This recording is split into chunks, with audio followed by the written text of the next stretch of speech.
नमस्कार. तर आज आहे ना, मी मस्त झणझणीत असा आहे ना, बटाटे वापरून छान मस्त असा हा ठेचा बनवणार आहे. तर तोंडाची चव गेली असेल किंवा मग भाजी करायचा कंटाळा आला असेल ना, तर तेव्हा तुम्ही हा झणझणीत बटाट्याचा ठेचा नक्कीच करून पहा. खूप छान मस्त जबरदस्त असे चवीला लागतो. तर पहा, हा बटाट्याचा ठेचा बनवण्याकरिता एक बटाटा मी अशा प्रकारे ना बारीक असा चिरून घेतलेला आहे किंवा मग जसं आपण भाजीला चिरतो ना त्याप्रमाणे इथे मी हे बटाटे अशा प्रकारे चिरलेले आहेत. पॅनमध्ये 2 ते 3 चमचे मी तेल गरम करून घेतलेले आहे आणि त्याच्यामध्ये आपल्याला आहे ना हे बटाटे टाकून छान मस्त असे ना शिजवून घ्यायचे आहेत. बटाटे व्यवस्थित असे शिजलेले पाहिजे, म्हणजे कच्चे राहिले ना तर मग ते ठेच्याची सुद्धा चव व्यवस्थित लागत नाही. त्याच्यामुळे व्यवस्थित आपल्याला हे बटाटे चांगले मस्त ह्या तेलामध्ये ना परतवून घ्यायचे आहेत. तर हे बटाटे शिजायला आहे ना 3 ते 4 मिनटं लागतील, म्हणजे छान मस्त असे ना शिजले जातात. तर बघा इकडे ना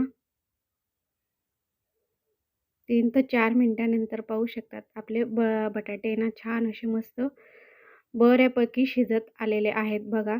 तर ह्या स्टेजला आहे ना मी आता मिरच्या टाकून घेणार आहे, म्हणजे जसे बटाटे शिजत जातील ना तसतसे ह्या मिरच्यासुद्धा आपल्या ह्या तेलामध्ये छान परतवून होतील. तर हे बघा, इथं मी तिखटवाली मिरची वापरलेली आहे. जर तुम्हाला कमी तिखट हवे असेल ना तर तुम्ही याच्यामध्ये कमी तिखटवाल्या मिरच्या वापरू शकतात आणि मिरचीचं प्रमाण तुम्ही तुमच्या आवडीनुसार घ्या. तुम्हाला जर कमी अधिक जर मिरची हवी असेल तर तर त्याच्यामध्ये तुम्ही अजून मिरची टाकू शकतात किंवा मग याच्यापेक्षा कमीसुद्धा घेऊ शकतात. आणि मिरच्यांसोबतच इथे मी ना लसूण टाकून घेतलेला आहे, म्हणजे लसणाचा सुद्धा छान असा मस्त कच्चेपणा निघून होतो. तर बघा आपले ह्या मिरच्यासुद्धा आहे ना पाहू शकतात छान अशा मस्त इथं परतल्या गेलेल्या आहेत, व्यवस्थित अशा ह्या बटाट्यांसोबत भाजून झालेल्या आहेत. आता आहे ना मी इथं कोथिंबीर टाकून घेते, म्हणजे कोथिंबिरीचा पण खूप छान मस्त ह्या ठेचामध्ये चव येते आणि अशा पद्धतीने थोडीशी ती देखील तेलामध्ये इथे ना मी परतवून घेते. आता सगळं काही व्यवस्थित आपलं मस्तपैकी भाजून असं झालेलं आहे. तर गॅस आहे ना मी इथं बंद करून घेते आणि हे थोडंसं थंड करून घेते.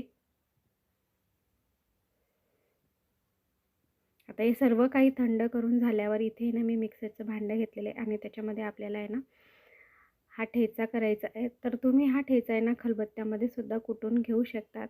पण अगदी झटपट असा हा ठेचा मिक्सरला जर तुम्हाला करायचा असेल ना तर मग अशा पद्धतीने नक्कीच करून पहा. तर बघा, जास्त मी इथं बारीकसुद्धा केले नाही आहे, थोडं जाडसरच ठेवलेलं आहे, म्हणजे ठेचा आपला थोडा जाडच असतो. आता ह्याच पॅनमध्ये मी इथं परत 2 ते 3 चमचे तेल टाकून घेते आणि त्याच्यामध्ये 1 चमचा जिरे आणि सोबतच एक बारीक चिरून घेतलेला कांदा. तर तुम्ही असंही डायरेक्ट हा ठेचा खाऊ शकतात, पण अशा पद्धतीने फोडणी करून जर तुम्ही हा ठेचा बनवाल ना तर मग खूप छान मस्त आणखीन आपल्या ह्या ठेचाला चव येते. आता हे कांदे देखील आपल्याला छान मस्त ह्या तेलामध्ये परतवून घ्यायचे आहेत. तर कांदे वापरल्याने खूप छान आपल्या ह्या ठेचाला ना चव येते. आणि बघा आपले हे कांदेसुद्धा छान परतून झालेले आहेत. आता जे का आपण ठेचा बनवून घेतलेला आहे तर ते टाकून याच्यामध्ये छान परत आपल्याला व्यवस्थित असं मिक्स करून घ्यायचं आहे. तर बघा आपले बटाटेसुद्धा छान असे शिजून झाले होते. त्याच्यामुळं मस्त असा आपला हा इथे ना ठेचा इथं बनवून तयार झालेला आहे. म्हणजे इथं जास्त वेळ आपल्याला परतायची सुद्धा गरज नाही आहे, कारण की आपण सगळं साहित्य आहे ना आधीच छान मस्त असं परतवून घेतलेलं आहे. तर बघा आपलं सर्व काही व्यवस्थित असे ना ह्या कांद्यांमध्ये हा ठेचा मिक्स झालेला आहे. आता याच्यामध्ये ना मी शेंगदाण्याचं कूट टाकून घेणार आहे. तर जाडसर इथं मी शेंगदाण्याचं कूट घातलेलं आहे, भाजून घेतलेले शेंगदाणे होते. तर 3 ते 4 चमचे आपल्याला आहे ना इथं शेंगदाण्याचं कूट टाकून छान असं मस्त हा ठेच्यामध्ये व्यवस्थित हे शेंगदाण्याचं कूट आपल्याला मिक्स करून घ्यायचं आहे. आणि चवीप्रमाणे मीठ देखील आपल्याला याच्यामध्ये टाकायचं आहे. तर छान असं मस्त आपला हा ठेचा बनवून तयार होतो. नक्कीच करून पहा. अगदी साध्या सोप्या पद्धतीतला आहे. आणि सगळ्यात शेवटी आता बारीक चिरून घेतलेली भरपूर अशी कोथिंबीर घालायची आहे. तर ठेच्यामध्ये तुम्ही जितकी जास्त कोथिंबीर वापराल ना, तितका हा ठेचा खूप छान मस्त असा चवीचा बनून तयार होतो. तर बघा,